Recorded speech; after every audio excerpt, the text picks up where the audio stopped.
नमस्कार दोस्तों, आप देख रहे हैं हमारा यूट्यूब चैनल केमिस्ट्री वाला दृष्टि। दोस्तों, हम कई दिनों से आप लोगों के जो क्वेश्चंस जो दिए जा रहे थे टेस्ट में, उसका सॉल्यूशन हम नहीं करवा रहे थे। समय नहीं मिलने के कारण या किसी काम में व्यस्तता होने की वजह से हम जो है आप लोगों का सॉल्यूशन नहीं दे पा रहे थे। लेकिन अभी आप लोगों का बहुत सारा टेस्ट इसमें निकल गया, जैसे टेस्ट 4, टेस्ट 5 और यहाँ तक कि टेस्ट 6 भी हो गया। तो देखिए, हम अभी आप लोगों के बीच में सभी का एक-एक करके सॉल्यूशन लेकर के आए हैं। आप लोग अच्छे से देख लीजिए, किसी भी तरह का कोई डाउट अगर कोई क्वेश्चंस में हो। ये सारे क्वेश्चंस बिल्कुल बोर्ड बेस्ड है। सारे क्वेश्चंस का बिल्कुल एक बार प्रैक्टिस करके चले जाना है, ताकि आपको एग्जाम में ज़्यादा से ज़्यादा मार्क्स आ सके। तो चलिए, हम बिना समय गंवाए क्वेश्चंस को स्टार्ट करते हैं। इस क्वेश्चंस का सॉल्यूशन आप सही ढंग से बिल्कुल समझेंगे पूरा डिस्कशन के साथ।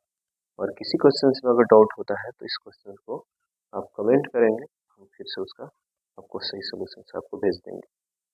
देखिए, आपके सामने में क्वेश्चंस दिए हुए हैं। जैसे ये टेस्ट 4 का आप लोगों का सोल्यूशन किया जा रहा है। तो टेस्ट 4 में सबसे पहला क्वेश्चन दिया हुआ है, सोडियम ऑक्साइड में सोडियम की उप सहसंयोजन संख्या क्या है। उप सहसंयोजन संख्या को ही समन्वय संख्या बोलते हैं।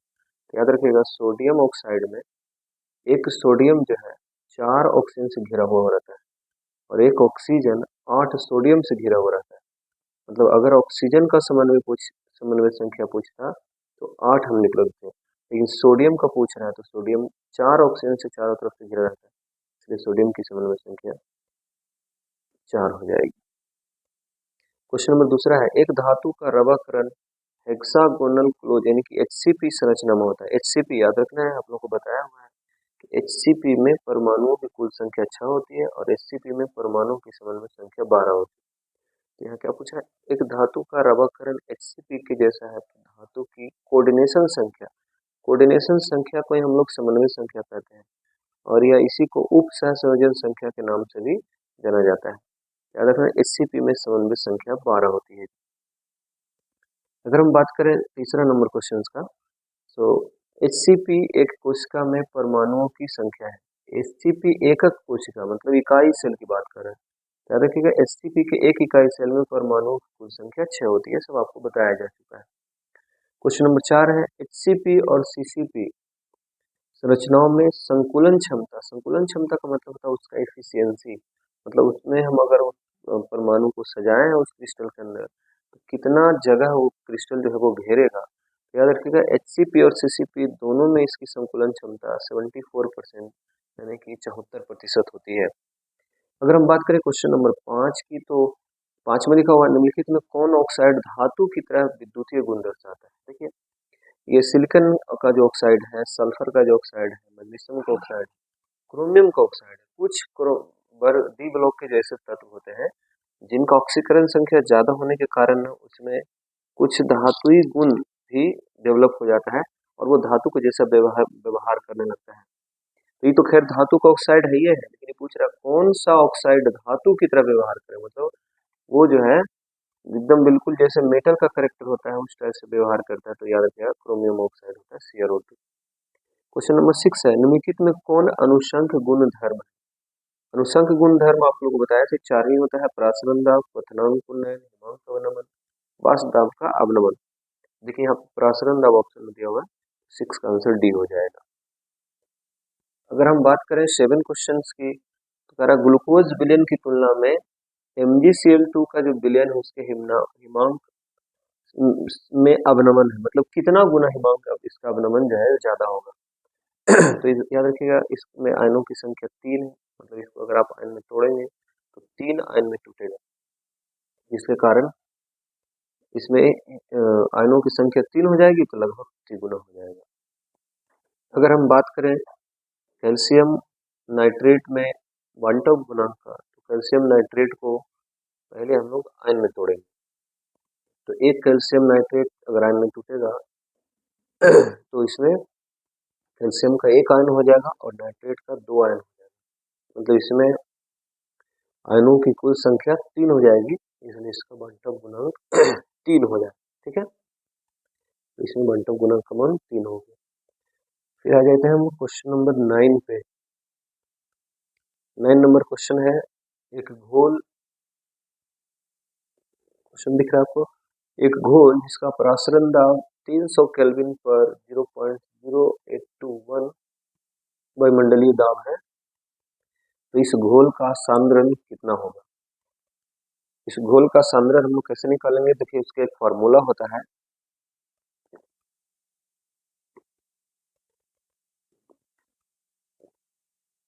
फॉर्मूला क्या होता है आप लोग सब जानते होंगे, एक फॉर्मूला होता है pi equal to CRT।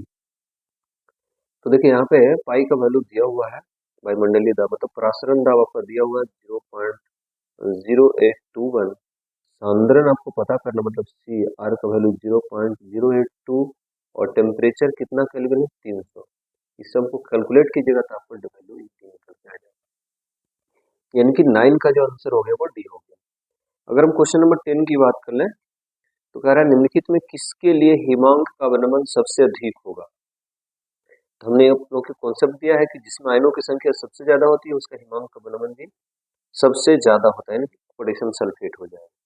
HCl और H2O के स्थिर क्वाथी मिश्रण कितने परसेंट होते हैं, याद रखना 20.2% होते हैं HCl। इथाइल अल्कोहल होता है तो 95% होता है, यहाँ पे HCl है तो 20.2%।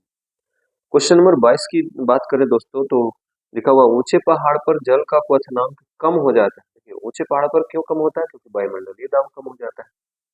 12 का आंसर हो गया। 13 में है परासरण के द्वारा अर्ध परागम जलीय यानी कि सेमी परमेबल मेम्ब्रेन जो होता है, सेमी परमेबल मेम्ब्रेन जो होता है वो सिर्फ किसको निकलने देता है, मतलब उससे सिर्फ आर पार कौन हो सकता है, तो सेमी परमेबल मेम्ब्रेन से सिर्फ और सिर्फ विलायक के कण आर पार होते हैं। क्लियर, तो आपको बताया जिसको क्योंकि विलायक जो होते हैं ना उसके कण छोटे होते हैं, वो आराम से आर पार हो सकते हैं, विलेय के कण आर पार नहीं होते। क्वेश्चन नंबर 14 है निम्नलिखित के 0.1 m बिलियन में कौन हिमांक का वनमन सबसे अधिक प्रदर्शित करेगा। तो जिसमें आयनों की संख्या सबसे ज्यादा होगा उसका हिमांक का वनमन सबसे ज्यादा हो जाएगा, और उसको गर्म करने के लिए मतलब जमाने के लिए जो है ना आपको ज्यादा लो टेम्परेचर तक पहुंचाना पड़ेगा, इसलिए आयनों की संख्या जिसमें सबसे ज्यादा होगा आपका आंसर वही हो जाएगा। तो 14 का आंसर भी हो गया। 15 है 27 डिग्री सेंटीग्रेड ताप पर 1 मोल पर लीटर बिलियन का परासरण दाब क्या होगा। अभी जस्ट आपको फॉर्मूला बताया, फॉर्मूला होता है पाई इक्वल टू CRT। सांद्रण दिया हुआ है 1 मोल पर लीटर, आर का मान यहाँ पे 0.082 और टेम्परेचर आपका दिया हुआ है 300 केल्विन, 27 डिग्री मतलब 300 केल्विन, सबको मल्टीप्लाई कीजिएगा तो आंसर आ जाएगा 24.6। क्वेश्चन नंबर 16 है कह रहा है 1 मोल एल्युमिनियम प्लस प्लस प्लस को एल्युमिनियम में अपचयन करने के लिए कितने आवेश की आवश्यकता होगी। देखिए यहाँ पे 3 प्लस है, यहाँ पे 3 प्लस गायब होगा मतलब 3 मोल इलेक्ट्रॉन लगाओ।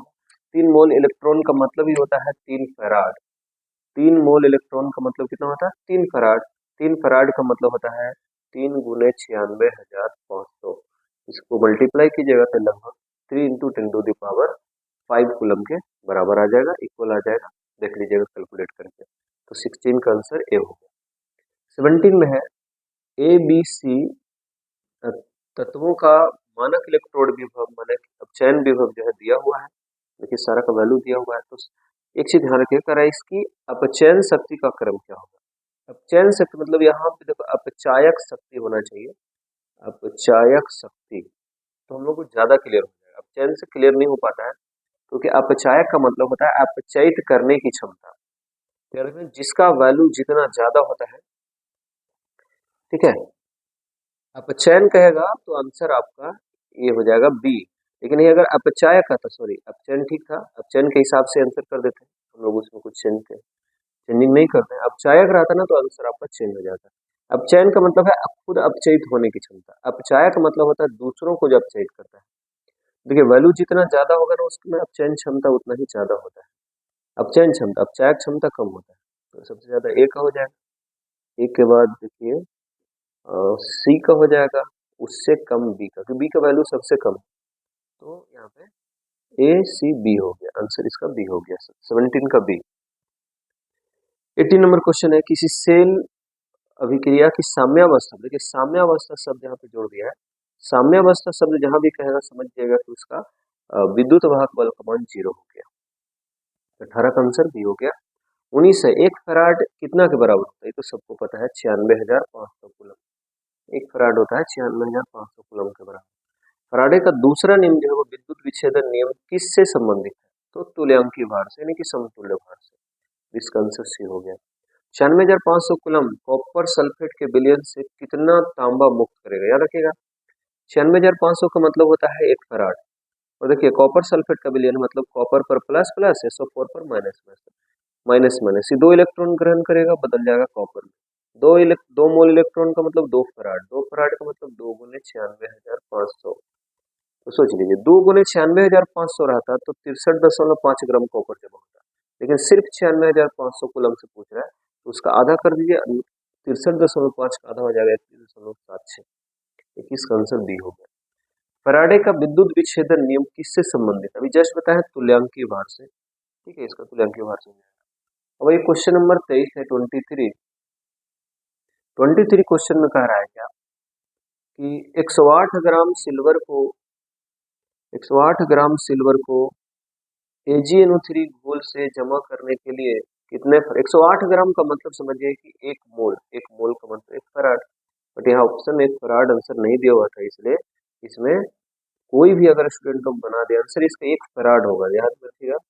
लेकिन चूंकि ऑप्शन में है नहीं, इसलिए हमने क्वेश्चन को सबके लिए कॉमन कर दिया। अगर हम क्वेश्चन नंबर 24 की बात कर ले, तो कह रहा है अर्ध सेल अभिक्रियाओं के लिए मानक इलेक्ट्रोड जो देखिए दिया हो, दोनों ऑक्सीकरण के फॉर्म में दिया हुआ है।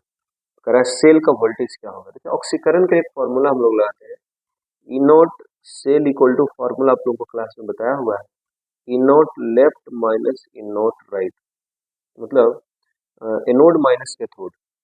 लेफ्ट में देखिए, सेल को लेफ्ट में देखिए कौन है, तो सेल के लेफ्ट में है जिंक। जिंक का वैल्यू दिया हुआ है 0.76 वोल्ट, माइनस आयरन का वैल्यू दिया हुआ है कितना 0.41 वोल्ट। 0.76 में से 0.41 माइनस करेंगे तो आएगा 0.35 वोल्ट। गैल्वेनी सेल में एनोड कैसा होता है, देखिए गैल्वेनी सेल मतलब समझ रहे हैं ना, गैल्वेनी सेल का मतलब होता है जो हम लोग विद्युत रासायनिक सेल जो यूज करते हैं बैटरी के रूप में, टॉर्च वगैरह में, तो उसमें गैल्वेनी सेल में एनोड जो होता है वो ऋणात्मक होता है। आप लोग को एक शॉर्टकट ट्रिक्स बताया था, याद होगा, LOAN। एल मतलब लेफ्ट, O मतलब ऑक्सीडेशन, ए मतलब एनोड, और एन मतलब निगेटिव। एनोड हमेशा निगेटिव होता है, तो देखिए यहाँ से भी आप पकड़ सकते हैं, पता कर सकते हैं। तो 25 का आंसर ये हो गया। 26 से एंजाइम क्या है, सबको पता है एंजाइम एक प्रोटीन है, तो 26 का आंसर 80 हो गया। 27 है टिंडल प्रभाव किसमें पाया जाता है, टिंडल प्रभाव की घटना हमेशा कोलाइडी विलयन होती है। देखिए कोलाइडी विलयन डायरेक्टली नहीं लिखा हुआ है, लेकिन सोल जेल पायस सारे को हम लोग कोलाइडी विलयन ही बोलते हैं, तो आंसर इसका सी हो जाएगा। टिंडल प्रभाव हमेशा सोल में दर्शाया जाता है, यानी कि कोलाइडी विलयन में दर्शाया जाता है।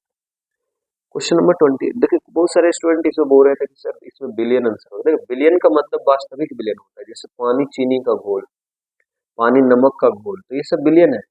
लेकिन बिलियन में क्या होता है, बिलाई का कण बहुत छोटा होता है ना, बिले का जो कण है वो काफी छोटा हो जाता है, इसलिए टिंडल प्रभाव की घटना नहीं दर्शा सकता है। टिंडल प्रभाव की घटना हमेशा कोलाइडी विलयन में होती है, और कोलाइडी विलयन का ही दूसरा नाम सोल है। रासायनिक अधिशोषण में कितने परत बनते हैं, याद रखना, भौतिक अधिशोषण और रासायनिक अधिशोषण में आप लोगों को डिफरेंस बताए थे। भौतिक अधिशोषण में बहुआण्विक स्तर बनता है, मल्टी लेयर का फॉर्मेशन होता है, लेकिन रासायनिक अधिशोषण में एक आणविक स्तर का निर्माण होता है, मतलब सिंगल लेयर का फॉर्मेशन होता है। तो 28 का आंसर ए हो गया। 29 है दूध निम्नलिखित में से किसका उदाहरण, दूध पायस का उदाहरण है। पायस मतलब जिसमें परिक्षेपण माध्यम और परिक्षिप्त प्रावस्था दोनों द्रव के रूप में, तो दूध हो गया, मक्खन हो गया, ये सभी जो है ना ये पायस के उदाहरण। बाकी हम लोग क्वेश्चन देख लेते हैं। क्वेश्चन नंबर 30 है आपके सामने में, देखिए क्वेश्चन नंबर 30 कह रहा है कि भौतिक अधिशोषण में लगभग कितनी ऊष्मा उत्सर्जित होती है। भौतिक अधिशोषण में बहुत कम मात्रा में ऊष्मा उत्सर्जित होती है, आपकी कॉपी में लिखा हुआ 20 से 40 किलो जूल तक हो सकता है। शोषण शब्द का प्रयोग किसके लिए किया जाता है, याद रखें शोषण का मतलब हो गया कि अधिशोषण और अवशोषण दोनों, मतलब किसी भी ठोस के ऊपर में हम कोई गैस को रखें तो पहले जाकर के वो अधिशोषित हो गया, धीरे धीरे जो है उसका अवशोषण भी होना शुरू हो गया, तब उस क्रिया को हम लोग शोषण का नाम देते हैं। मतलब 31 का आंसर सी हो जाएगा, 31 का। क्वेश्चन नंबर 32 की बात करें तो कह रहा है निम्नलिखित में कौन लायोफिलिक सोल है, लायोफिलिक कोलॉइड नहीं है, कौन लायोफिलिक कोलॉइड नहीं है, तो सब देखिए बूंद दूध ये सब लायोफिलिक है, कुहासा लायोफिलिक कोलाइड नहीं। 32 का आंसर सी हो गया। 33 नंबर क्वेश्चन है, कोलाइडी कणों का आकार कितना होता है? आपको बताया था कोलाइडी कणों का आकार होता है 1 नैनोमीटर से 1000 नैनोमीटर के बीच में। इसको मीटर में चेंज कर सकते हैं, तो मीटर में कीजिएगा तो 10 के पावर -9 मीटर से 10 के पावर -6 मीटर। सेंटीमीटर में कीजिएगा तो 100 से फिर मल्टीप्लाई कर दीजिए, 100 से मल्टीप्लाई कीजिएगा तो 10 के पावर -7, आंसर सी हो जाएगा इसका। ठीक है, 10 के पावर -7 से कम ही हो जाएगा। तो 33 का आंसर सी। 34 है, ताजा छेप को कोलाइडल विलयन में बदलने के लिए कौन सा प्रोसेस का यूज किया जाता है? तो इसको बोलते हैं पेप्टाइजेशन, पेप्टीकरण बोलते हैं हिंदी में, पेप्टाइजेशन। 35 नंबर है, ठोस का द्रव में परिक्षेपण, ठोस का द्रव में, उन्हें द्रव में ठोस मिला हुआ तो ये पेंट हो जाएगा। 35 का आंसर डी होगा। 36 है, प्रगलन विधि में धातु, प्रगलन विधि का मतलब होता है कि उसके साथ मिला के इतना गर्म करना है कि वो पिघला हुआ अवस्था में आ जाए। जैसे लोहा को हम लोग गर्म करके पिघलाते हैं, कुछ डाल करके, कोक डाल करके, तो कोक यानी कि कार्बन के साथ उसका प्रगलन की क्रिया होता है। तो 36 का आंसर बी हो गया आपका। फिर है, कॉपर पाइराइट का सूत्र क्या होता है? तो सबको पता होगा, CuFeS2। 37 का बी हो गया। हमेशा स्वतंत्र अवस्था में पाया जाने वाला धातु कौन है? तो सोना। सोना चांदी प्लेटिनम सब होता है, लेकिन सोना चांदी दोनों ऑप्शन में तो होगा सोना होता है। उसके बाद है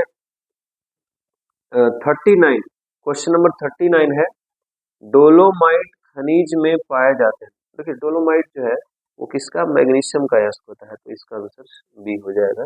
39 का, निम्नलिखित में कौन सी धातु भूपर्पटी में, पृथ्वी के मतलब परत में प्रचुर मात्रा में? तो देखिए सबसे फर्स्ट नंबर पे तो आप सबको पता है एल्युमिनियम, सेकंड नंबर पे लोहा है, लेकिन सबसे अधिक मात्रा में पूछ रहा है, 40 का आंसर सी हो गया, एल्युमिनियम।